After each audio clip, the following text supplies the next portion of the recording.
Well, lots has been going on here. Been busy as well, and lots going on. So I guess since we last talked, I guess we had that 6.3 earthquake here, Really? and Tell so us about that. oh, it was just interesting. I don't know. I guess it made a bit of headlines here and there, but yeah, I guess there was a. It's kind of near an area where there's a river that sort of switched directions. And because a glacier is melting there, and it's melting a lot faster than normal, and the river completely stopped going in one direction. It's only going in the other direction now. And so we suspect, anyways, that the most probable thing I've heard so far is since that's in the area where it happened, it was really a surface quake. It was only 2 kilometers deep, and but it was still quite a ways from here, but it still shook the house. We woke up and wondered what the heck's going on. Thought my wife was having a seizure or something, and she thought the same thing about me. So, and we realized, yeah, hey, earthquakes happen. So, forgot about that. It's not too common here, but Now, I know you're way up north in Canada. Is it in the Yukon territory?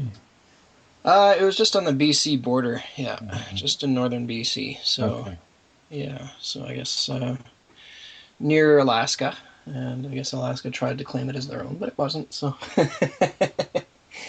yeah, so yeah. Anyway, that's I guess when Billy has mentioned in the past about things regarding how river dams and stuff cause earthquakes. I mean, we've heard of those actually happening before and so on, but not with regards to glaciers yet. I think, at least as far as I'm concerned, or as far as I know. So That's crazy. The river actually is flowing in the opposite direction now. Yeah, completely the opposite. The other direction is completely dried up. So one of the lakes that I used to go to when I was a kid is much smaller now than it was because the river's just not there anymore. So That's incredible. How big is this river? it's not huge, but I mean it's not like the Yukon River or anything like that. But it's big enough to make an impact. That's for sure. Hundreds of miles or smaller? Oh, it's fairly long. Yeah, it goes all the way to the ocean, I guess, from where it is. So, which it's in northern BC. So I guess yeah, it would be at least maybe 100 kilometers or more. So Hmm. yeah, to the ocean. So yeah, and but now that it's not even flowing in the opposite direction where it used to go, it cuts off lots of the size of it, the length of it too. So yeah, Now you have a new copy of the Talmud of Emmanuel. yeah. Have you had a chance to even open it or look at it yet? Barely. I've been really busy here, but I did look at the intro, and it seems to be a lot more explanations about kind of where it came from and what they did now to avoid certain um, mishaps, I guess, with the translation through third parties and all that kind of stuff. And so yeah. How long is that introduction? Oh geez, I don't know, quite a few pages. I don't have it in front of me here, but Are we talking 100 or 50 well, or maybe I don't know, maybe 50 or maybe a bit more than that. I don't know exactly, but I've had people tell me that I would probably enjoy that you introduction. probably would. Knowing your interest in not religiously at least, but still having an interest in looking at Bible passages and stuff like that. Yeah, I suspect that would probably interest you. Yeah, I'm real interested, and this is what I was kind of telling you before the show, and then in my last program I just did here today, even I've been looking at this Mauro Biglino's work, who's an Italian guy who did like 28 or 23 translations for the Vatican. And he's non-religious at all. He's a Masoretic text scholar. That means he has the background to be able to look at the original text of the Old Testament, which was just a string of consonants, no vowel sounds, Mm. and that were just recorded that way. And what they do when they translate those Old Testament scriptures is they insert the vowel points in the Hebrew. And if you do that, depending on what vowel points you choose, it changes the meaning entirely. Mm. And he is a completely non religious person. So he had no religious interpretation. And what his translation sounds very, very different than the normal religious translation. He calls, first of all, he says the whole Old Testament is not about God or a God. He says it's about these people called the Elohim who were here at that time. And it's a very interesting discussion. He talks about one strange thing about these Elohim, these people, is they really enjoyed the smell of burning flesh, which I know that sounds so strange to us, but sacrifice in the Old Testament was common. They would ask, they would sacrifice animals for Mm. Jehovah. And Abraham was going to sacrifice his son to Jehovah slash Jehovah. And he had a very interesting take on this. He found out by talking to some people that worked at NASA that when the human cells start to, fall off or whatever, when you're in space, they oxidize and you have the same cells in a confined area. So it takes on the same smell as if you're grilling meat. Strange as it is. And so these Elohim evidently got used to that smell. And it seemed the religious interpretation is always, this is a sacrifice. It's looking forward to the sacrifice of Christ. Mm. But he said it was something a whole lot more down to earth than that. These Elohim were just, there was a soothing aroma to them. They got used to it, and that's all it was. That's all it was. So, I mean, it's a very interesting take on it, because I don't know if you've studied this aspect of the Meier material, but the Giza intelligences, Mm-hmm. you probably talked or heard about them. The first one, the Giza intelligences, was a guy named Erisane, who at about 3000 BC was said to go deep within the earth, underneath the Great Pyramid, and he started this group called the Giza intelligences, which inhabited these old cubicle constructions that were some 73,000 years old. Well, Erisane was eventually pushed out of power by a guy named Hen, who was also known as Jehovah and is the God of the Old Testament. And according to Meier information, I'd have to look up which contact report, but he was the one that basically destroyed Sodom and Gomorrah. So anyway, this whole thing just has a real interest to me. Mm-hmm. I don't know. It kind of ties in to a certain degree with the Meier information. Well, it is interesting. I hadn't read about that at all, and but I mean, yeah, who knows? I mean, a lot of these. I mean, every religious sort of beginning was probably a lot less impressive than what it's made out to be. Centuries later or whatever. I'm just reminded again of the what are the cargo cults. Oh yeah, that's a very good point. Yeah. With there's the one in Vanuatu or something in was it? I don't remember exactly where, but anyway, they I guess they worship the spirit of John Frum, the Second World War pilot who landed there and gave them a bunch of cargo. And What was his name? Do you remember his name? I think it's John Frum.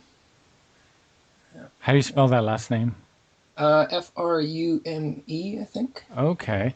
And where is this located at? I think it's in Vanuatu, but I'm not sure. I can't remember exactly. It's in my calculations. I just added it in there as a kind of a side note, as a point of interest. Where And where is Vanuatu? I'm trying to remember. I think If you just research, if you look up Google or whatever, John Frum, then you should be able to find it.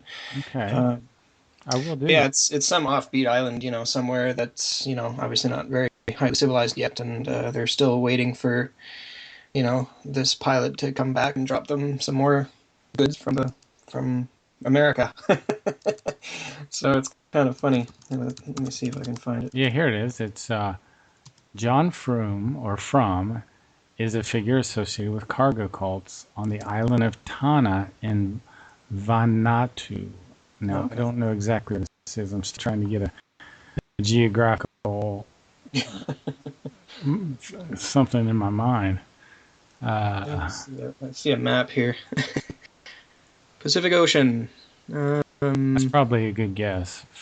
Vanuatu. Let me see if I can get a pronunciation on this. Vanuatu. Vanuatu. Vanuatu. Okay. Yeah, and they're Republic of building Vanuatu. Pacific airstrips and Island. everything. They want to bring their John Frum spirit back and everything, and it sounds just like religion to me. It's South. really It's in the South Pacific Ocean. okay. It's not that far from Australia. Well, 340 miles. That's still pretty far, but It's far by canoe, I guess. yeah, exactly.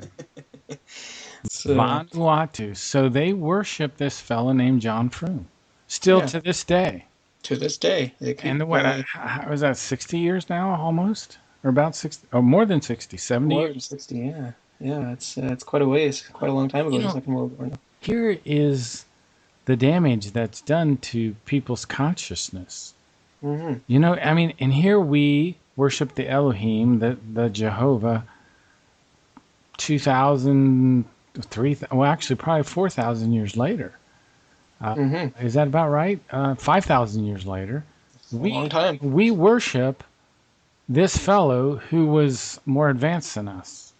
Right. That's all he was. He wasn't the creator of the universe. I mean, if you read, shoot, drop my pen. But if you read uh, Numbers 31:7, I mean, there's nothing about this that sounds highly evolved whatsoever. I mean, it's ghastly. It's just Yeah. it's horrific. Well, it brings the quotation from Epicurus, I think it is. From what? I mean, from Epicurus, the philosopher.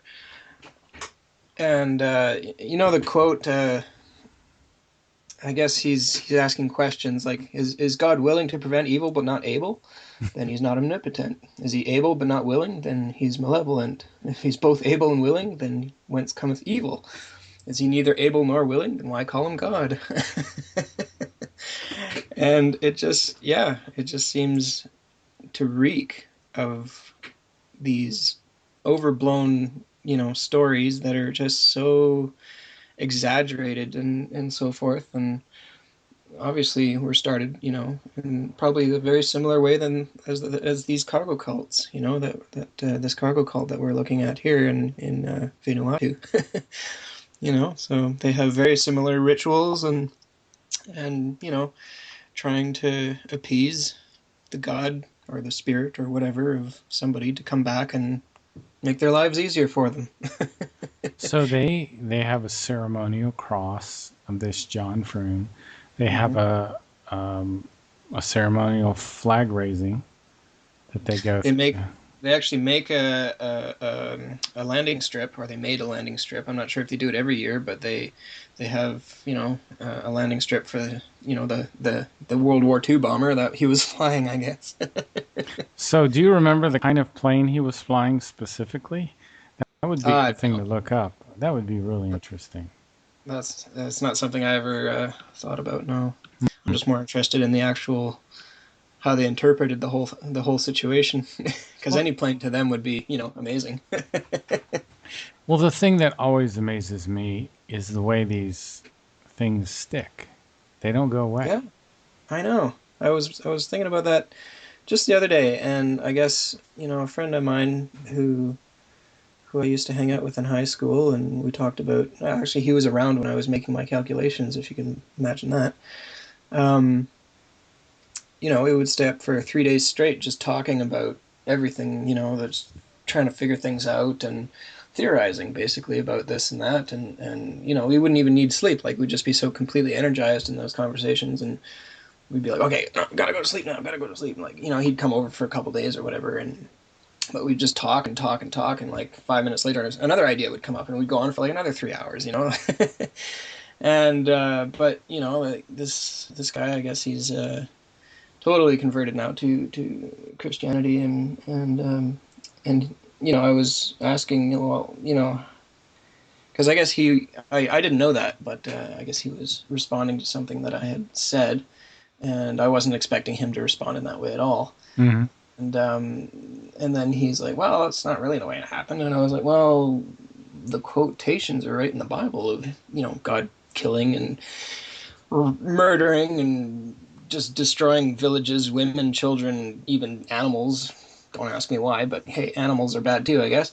And and so on and so forth. I mean, how do you justify that? It sounds a lot like some really extremist religious view that a lot of them that we see today and are still doing similar things. And so, Well, in Numbers 31, um, Moses says, it goes like this. It said, "The Lord said to Moses, 'Take vengeance on the Midianites for the Israelites.'"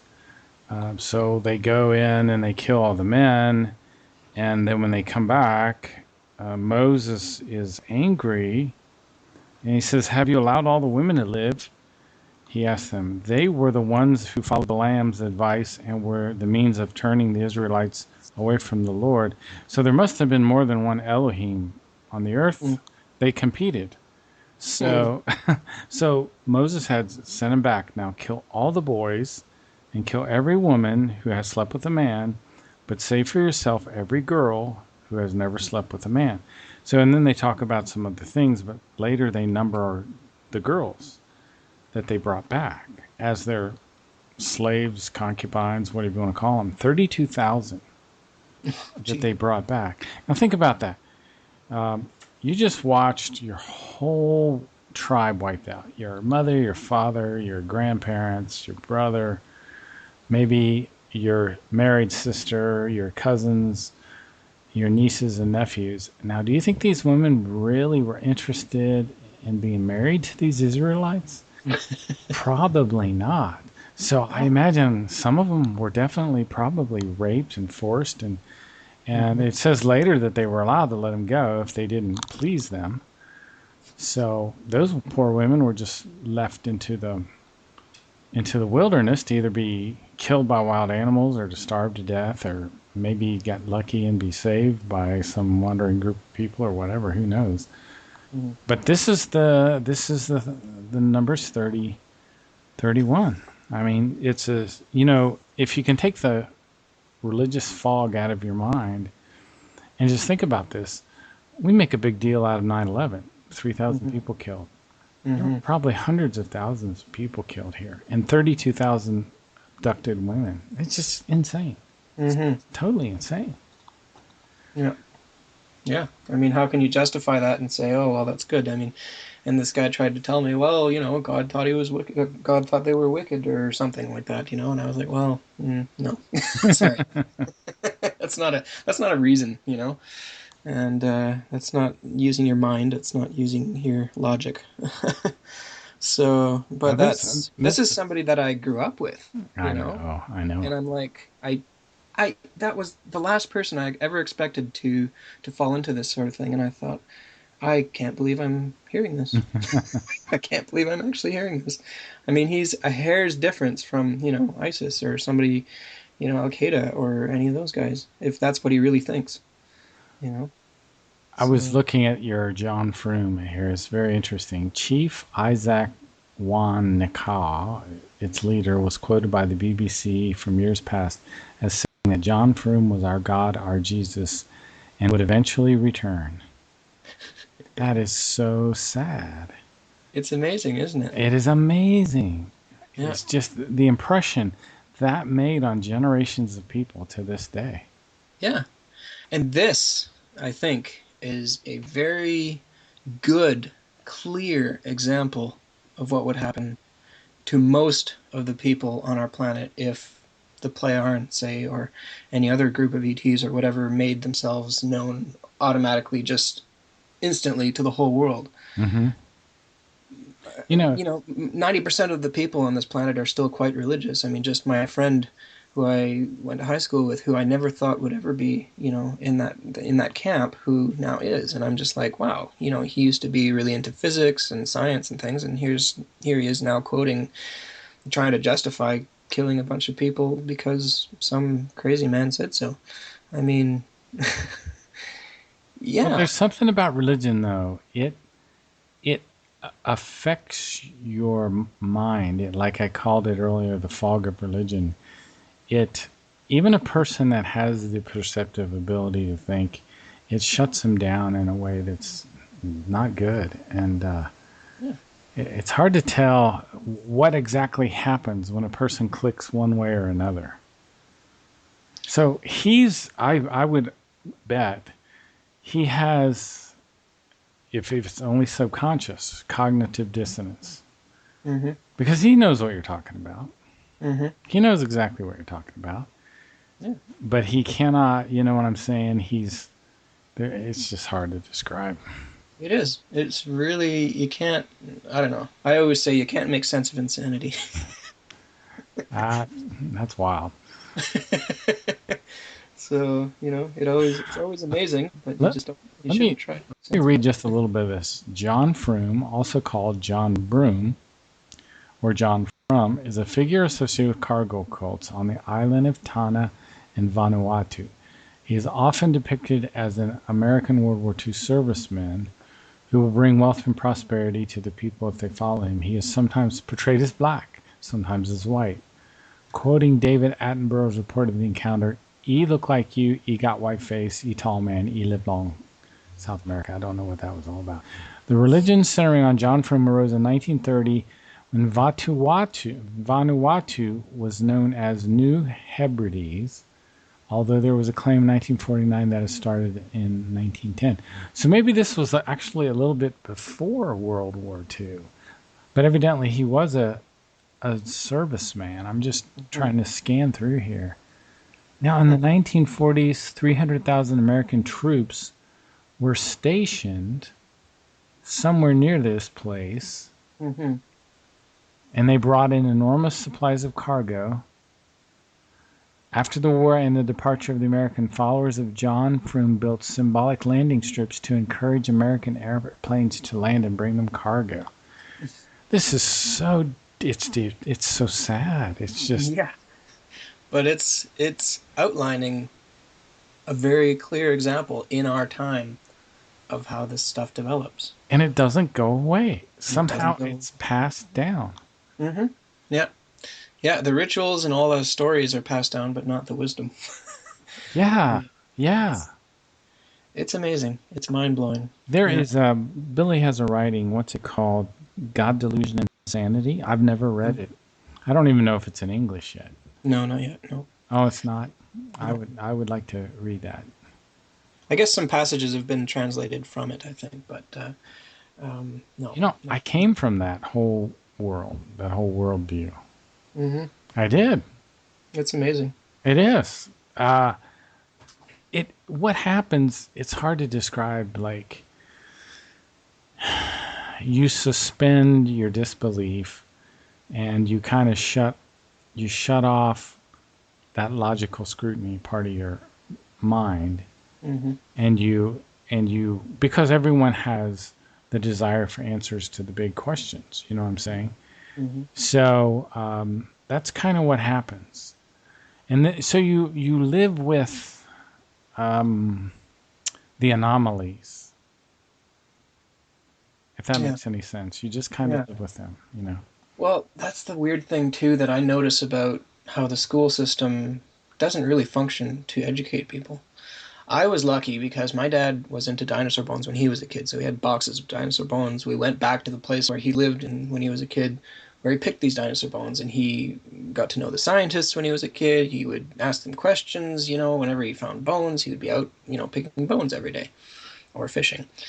And so I had the opportunity to see that with my eyes, to feel that, what, you pick up a bone off the ground that hasn't been touched in 100 million years by any human, and you're looking at this thing that's been sitting there all that time, and that used to be a dinosaur, Hmm. or a piece of a dinosaur. So to really actually do that and feel it, instead of just learning about it in some stupid classroom book, that's the difference between my friend and I.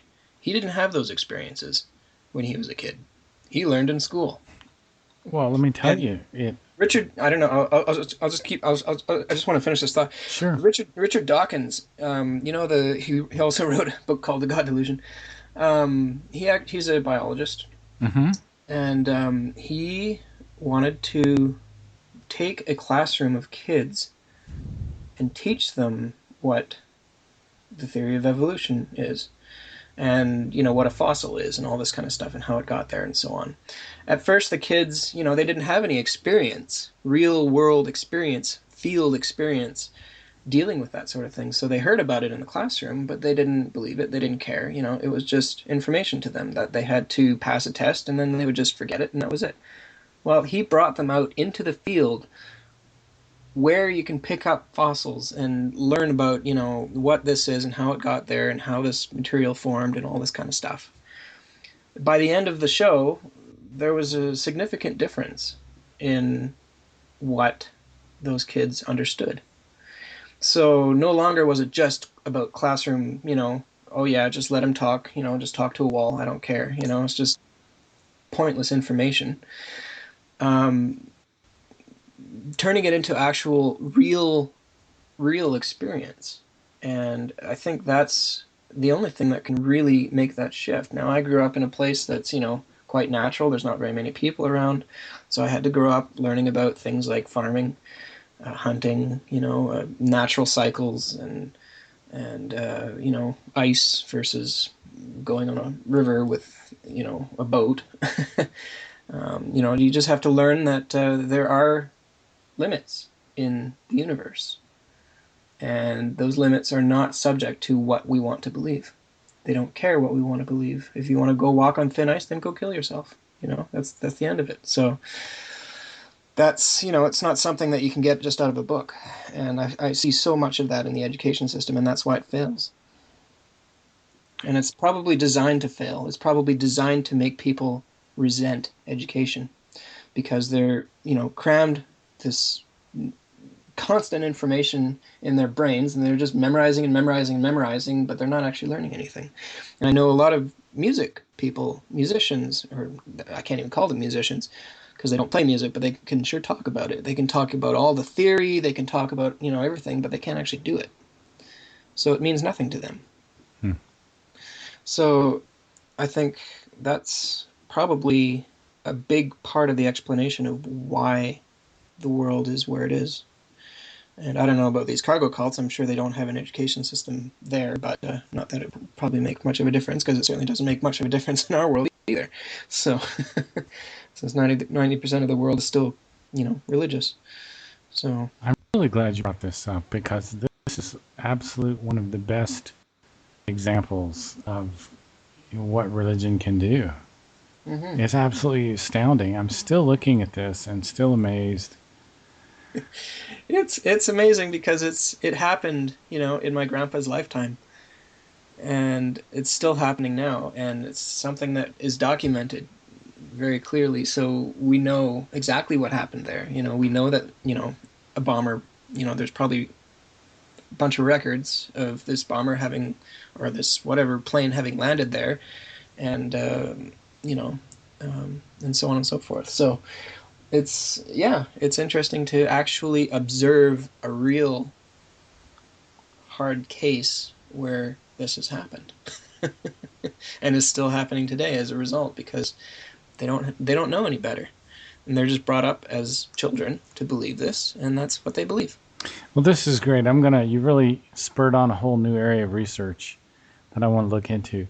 It says in this area, this one here says the Pacific cults of World War II, the most widely known period of cargo cult activity occurred among the Melanesian islanders In the years during and after World War II, a small population of indigenous peoples observed, often directly in front of their dwellings, the largest war ever fought by technologically advanced nations, World War II, right? The Hmm. Japanese arrived first with a great deal of supplies, later the Allied forces. Now think about that, man. These guys watched a war. That had to make a tremendous impact. The gods were fighting, you know? Hmm. Yeah, yeah. And I Have you think ever? the same thing happened in the ancient past here on Earth, too. Yeah, exactly. You Of know? course it did. I mean, to think that, we're just, here with sticks and stones and whatever, since ancient times. I mean, sorry, but of course there's the possibility that we're going to be visiting other stars soon. I mean, that's a no-brainer. And of course, other civilizations have done the same thing a long time ago. And the universe has been around a hell of a long time, and it keeps getting older and older as our scientists, discover bigger and bigger areas. And they have no idea really how large it is or how old it is. But they just keep asserting that the new finding is the oldest, and well, okay, fine, great, but it's not really. And so yeah, obviously, it's what we've accomplished in the last 300 years alone technologically should be evidence of that. You know. The John Frum cult, one of the most widely reported and longest lived, formed on the island of Tanna Vanuatu. This movement started before the war and became a cargo cult afterwards. Cult members worship certain unspecified Americans having the name of John Frum or Tom Navy, who they claimed had brought cargo to the island during World War II and who identified as being the spiritual entity who would provide cargo to them into the future. So there was more than one, just like these Elohim. Mm-hmm. And There you go. they get rolled into one name and they become one person, but it was probably more than one who brought. Possibly, yeah. Yeah, you know what I'm saying? It's Yeah, yeah, amazing. It's the yeah, analogy is unbelievable. yeah, yeah. I'm stunned by this. I'm just stunned. I've Have you ever seen the movie The Gods Must Be Crazy?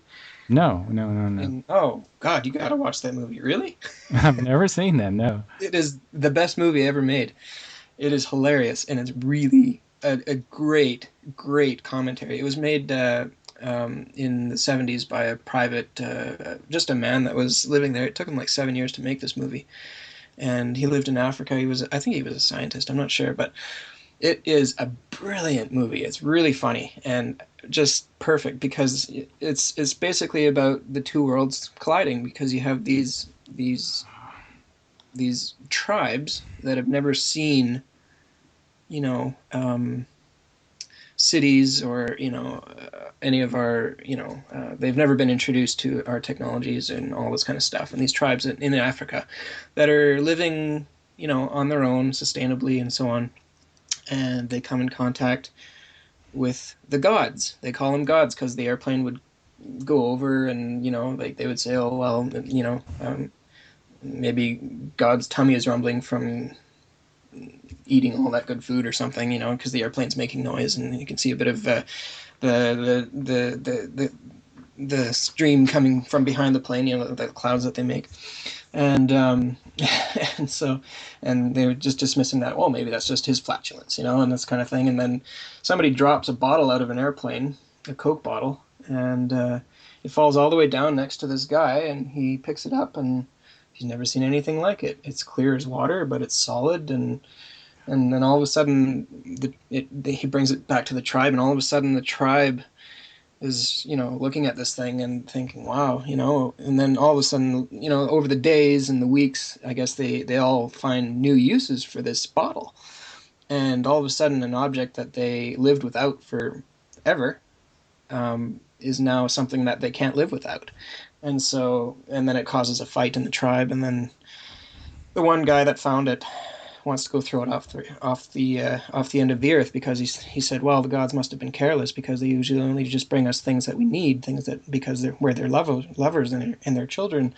and all this kind of stuff, and so he walks off, for weeks and weeks and weeks, and he finally meets some of the other people that they've never met before, and it's just the interpretations between the two is it's a fascinating and great, really hilarious movie. You have to watch that movie. It's really one of the timestamp movies of all time.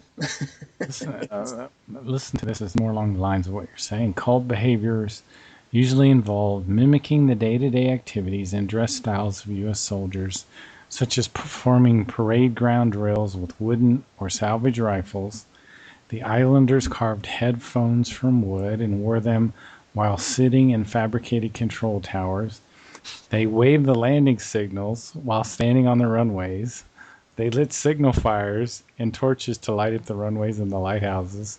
Oh, it goes on and on and on. Isn't that amazing? It's so sad. It's just, I'm stunned by this. But it's such a perfect, clear example. It is exactly what's going on today still. Yeah, yeah. These religions and things that we use are just, evolved forms of these cargo cults. Oh my God. Yeah, oh, you're God, exactly. Yeah, literally. Oh Yeah. man, I'm just stunned. This is just so, it's just so in your face. You can't deny Yeah. it. I really had to put that in the calculations as like an example, and because I was kind of going into, why they wouldn't want to open contact with us, completely openly and so on and so forth with everybody at the same time, because yeah, well, that's what would happen. And they wouldn't want to sit here and babysit us and all this kind of stuff and clean up all our problems for us, and then if they leave, then we blame them for not doing that or not sticking around and so on. So yeah. There's another one. There's one called the Prince Philip movement. Oh really? The people of Johanninen, I don't know where this is. It's Tanavanuatu. It's a different cargo cult in the Okay. same island. They worship Prince Philip, Duke of Edinburgh, who they believe is a divine being. Which is the one thing he isn't. But there you go. Yeah. So they went and they visited this poor culture, and they've scarred it. They've scarred its consciousness again, Hmm. and Totally. now he's worshipped as a divine being. Hmm. Yeah. That's just stunning. It's amazing, isn't it? And I so I it's didn't really think, there were these big cults that still go on today, because if people are coming in and taking pictures of it and talking to them, they're seeing people with other people with technologies, but it hasn't taken this whole experience out of their collective subconscious. They're hmm still reliving this moment from 70 years ago. yeah, yeah. Okay. It's mind blowing, and that's why it's such a strange and wonderful example of what would happen if you know the Playaran, who are way more advanced than us, would open up contact with us. So it's perfectly rational for them to want to select somebody who is themselves strong enough to deal with the blowback, the potential blowback from those around him in his immediate surroundings, to take on the contacts privately. That makes perfect sense. And then you don't have the problem of too many cooks spoils the soup, that kind of thing, Oh yeah. where you have contradicting information or contradicting interpretations. And so I It'll just think, you'll have another cargo cult or something to that effect. yeah, exactly, of course. That's what all these old religions are today. And It's so sad that they still exist, and these people are still waiting for these cargo planes that appeared during or before World War II. well, what do you think Christianity is? What do you think all these other religions I are? can't argue with you. I can't argue with you. We're still waiting for the second comings and all this other stuff and blah blah blah. I mean, that's no different. Absolutely no different whatsoever. It's so depressing. It's just Yeah, stunning. What a and yeah, it's it it's lasts. It it's lasts a long time. it does. And yeah, gosh, it makes you wonder how long it'll take. Well, I guess it's a positive thing now is that we're in the age of Aquarius, or going into it anyway, and so the age of quickened, I guess, evolution is at hand. So I guess that's why they brought the contacts in when they did. It was exactly halfway through the transition point from, is it 1844 Mm-hmm. to 2028, I think it is. Hmm. And Billy was born exactly to the hour, halfway through that transition. So, I didn't know that. oh, okay, yeah, no, that's yeah, and yeah, it's kind of we're exiting the, I think it was at the Pisces age, which is really marked by, religions and creating religions and being very um, whatever religious, and we're entering, yeah, the Aquarius age, which I think lasts quite a few hundred years anyway, which is a good thing now with the fact that more and more people are able to read and write, and there's more access to information, and the internet and science has developed enough that it can at least start taking a hold in society and so on, in the consciousness of people. So, The movie you were talking about, The Gods Must Be Crazy, has a Wikipedia page. oh yes, they Yep. do. Hmm. It's a good movie. You have to watch that movie. It's one of the icon movies. It's probably my favorite movie of all time. Really? Oh yeah, definitely. Even better than Star Wars. No kidding. It's great, and it's so funny too. Really funny. Yeah, no, you would love it. There's a lot of good humor.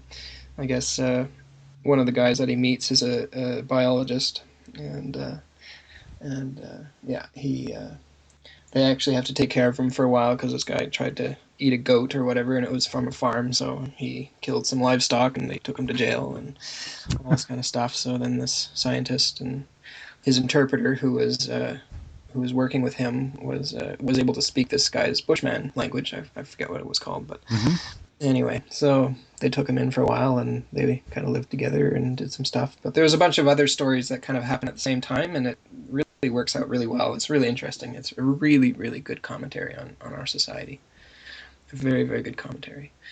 And there's terrorists and stuff that are causing havoc and all this kind of stuff, and on and on. It's great. It's really great, and you kind of see the different interpretations of more primitive cults or cultures. Sorry, and they're more closer to nature and all this kind of thing still, and then there's the so-called advanced person who tries to build his environment to support him, totally ignoring the environment. So, so it's a very good commentary.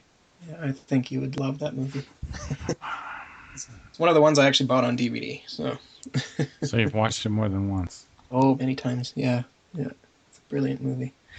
Yeah. So, yeah, I'm not so convinced about the part two and part three. Part three was awful, but you know how it is with movies. They try to, when something succeeds and does really well, they try and make a remake or a sequel or something, and it never quite works out the same way. So, but so yeah. Anyway, it's kind of a similar vein to this cargo cult thing. Um, at least you could see how the two might be related because they do talk to them as if they're gods.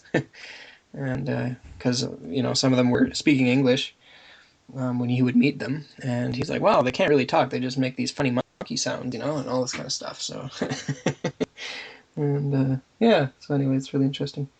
What do you think about Contact Report 544, where it talks about the year 2020 as the possible collapse of the United States? I don't think it's going to happen that soon. At least I hope not. I think it's actually quite likely. No kidding. I suspect.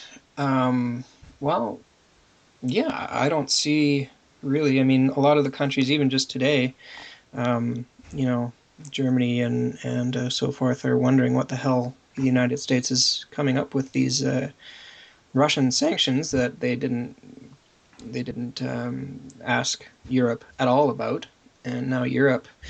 I guess it was talked about in one of the prophecies that the whole world, all the countries in the world, would eventually turn away from the U.S. Well, I can see that happening more and more. Um, we see it, many countries have tried to abandon the US dollar. We see Russia doing that now. China's trying to do it. Um, and the more that the US tries to save their power, the more they have to lie and deceive and destroy and really do awful things to do it. And people are finding out more and more now because of WikiLeaks, because of, whatever. And Hmm. so I think it's very likely, and there's not very much support for Trump, and there certainly wasn't much support for Clinton, and they can see. I think the Americans can see how much they're getting screwed, and it's becoming more and more obvious. So you foresee a civil war then, right? I think it's pretty hard not to. I Hmm. mean, I don't see like when it was really interesting actually a few years ago, but this happens all the time. Some old friends of or family friends of ours used to come up here from St. Louis, I guess. Hmm. St. Louis. Hmm. Um, and my dad was like, "Oh well," when Obama was elected, "Oh, you finally got a good president. How do you feel about that?" And they just lost it because they hated him, and we never heard from them again. So it's the division, the political divide is so strong, Hmm. and I think it's really unlikely.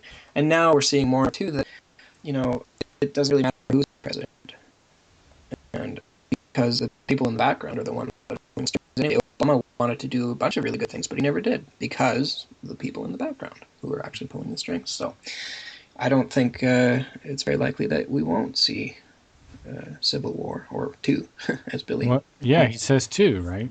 Yeah. That So. there'll be two, and that America will break up and it will divide into five different territories. Mm-hmm. Yeah.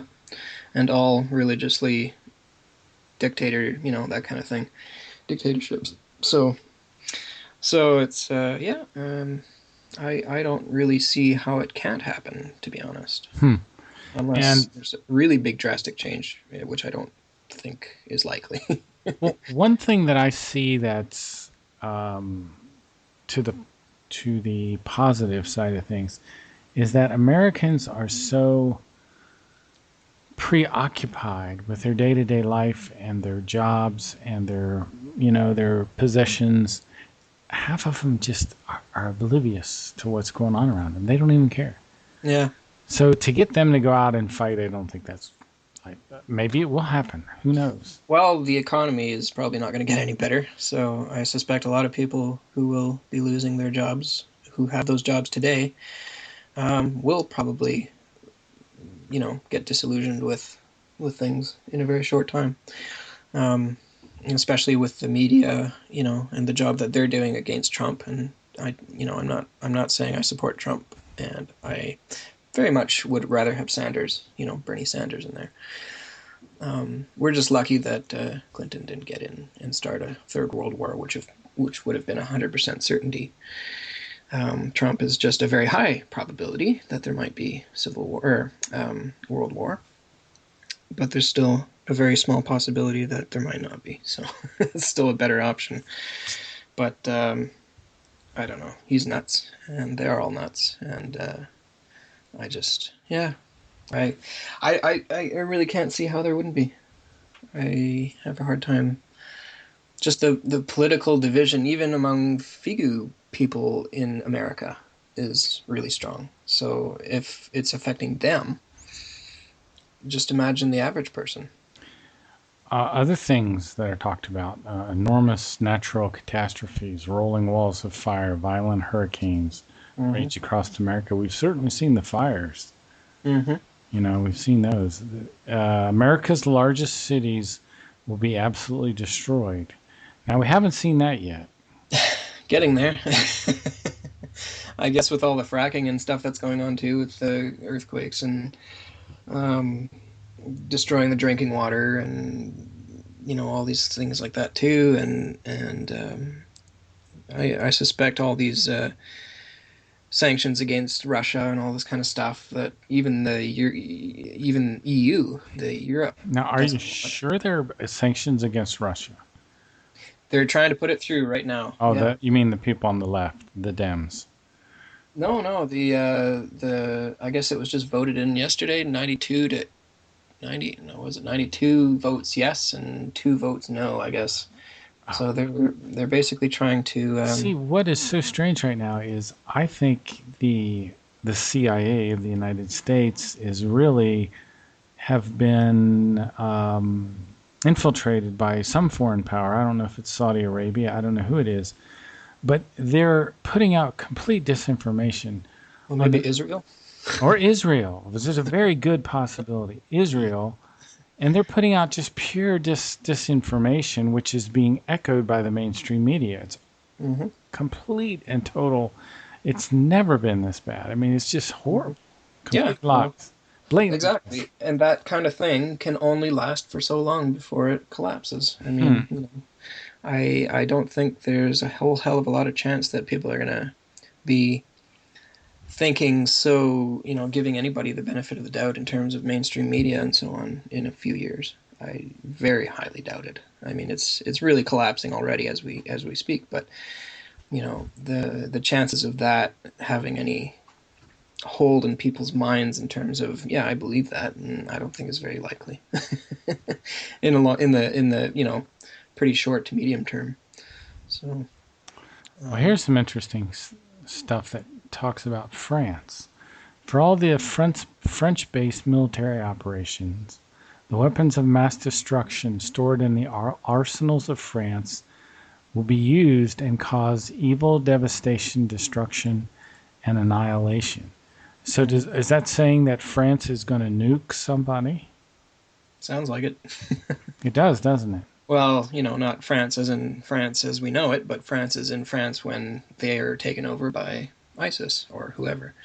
So, Which is I, on the verge of happening. which is on the verge of happening. So, yeah. Yeah. So, they can deny it all they want, but it's not going to change the reality, and it's not going to help anything. So, It says the aggressors from the east will force the French army to join their military forces. So, are the aggressors from the east? Who would that be? yeah. Well, I guess Is it that the says Middle pretty East? specifically. I guess so. I guess it says pretty specifically it'll be Islam. I guess that'll be the main perpetrator in that sense. I think it says in the next couple sentences in what you're reading there. So, Okay, will force the French army to join their military forces and lead a war of conquest against the northern countries of Europe, invading and conquering Sweden and Norway. hmm. So we haven't seen that yet, but in a way, Sweden and Norway have been overrun. Oh, completely. I was just reading this morning again how Sweden, the number of terrorists they have on their radar has gone up from hundreds to thousands now in the last couple of years. So they can't do anything about Now that. listen to this. Subsequently, the northern countries will be annexed by Russia. And Yep. I don't remember this part. Military forces will attack Finland, whereby many will be killed and enormous destruction will be caused. At the same time, a civil war will rage in Germany. Hmm. An enormously bloody revolution will break out in England, Hmm. which will claim more lives than will be claimed by the civil war in Germany. So we have just some. That's like I always say. I hope Billy's wrong. I really hope he's wrong. Wouldn't that be nice? I would love Because that. I would love that. Oh, geez. I'm Yeah. still holding out that somehow we've made enough change, just enough to hold these terrible things off. I guess I'm maybe fooling myself, but we'll see. Well, let's hope so. I mean, a lot of these prophecies are put out for that reason because there are people who do pay attention to them and people who can make decisions, usually in the higher ranks of intelligence agencies and stuff like that.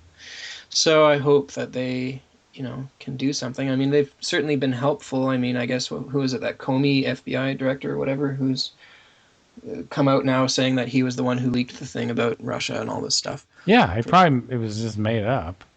Oh yeah, totally it was. Of course it was. And so I mean, but now you have a lot of people helping WikiLeaks and so on, and this has probably been one of the most helpful things to really get that shift going. So I really hope that I guess the point of these prophecies is mainly just to prevent the worst of it from happening. It won't prevent all of it, obviously, because people are still nuts. But hopefully it'll just prevent the absolute worst of it. Hmm. And a lot of very terrible things will certainly happen. And so we have a lot of very unfortunate things to look forward to. Here's something else. This gets back to the earlier part of the show. The Christian religion will collapse, and the Hmm. churches and monasteries will end up as in ruins and ashes. Now that hasn't happened yet. No, yeah. Well, I suspect after Islam takes over in Europe and so on, Ah, maybe that. there you go. That'll speed the whole thing up, won't it? Oh, I suspect it will. My goodness. Yeah. So I just don't see that there's much of a shift in that direction yet. I mean, I guess Germany's going to have their election soon, and was it November or something? Uh-huh. And Merkel is still very much influencing all that's going on in this whole situation in Europe. So I really hope that. But I mean, it's probably damage done already. So I mean, I don't imagine that they're going to have a whole lot of wiggle room after what's already been done to really sort this out. So now I think basically what I think personally is that they're purposely letting these people in so that they can justify bringing tighter surveillance controls. And just the other day, I was reading a news article that in Germany now they're actually succeeding at bringing the age of surveillance down to 6 years old, 6 year olds, so that from 12 years old now to 6 years old. Ah, those And now they want to. dangerous 6-year-olds. Yeah. Yeah, well, I guess there's some children that have been radicalized too, right? So, and now they're wanting to put surveillance on, these different apps for messenger apps and all this kind of stuff too. So all these justifications. Well, it always comes down to terrorism, and then the next sentence is say, oh well, but we didn't let any terrorists in, and I mean it's just like, sorry, but what? You're right. Are you trying to make me believe you because you're not succeeding? So it's quite a thing, quite a thing.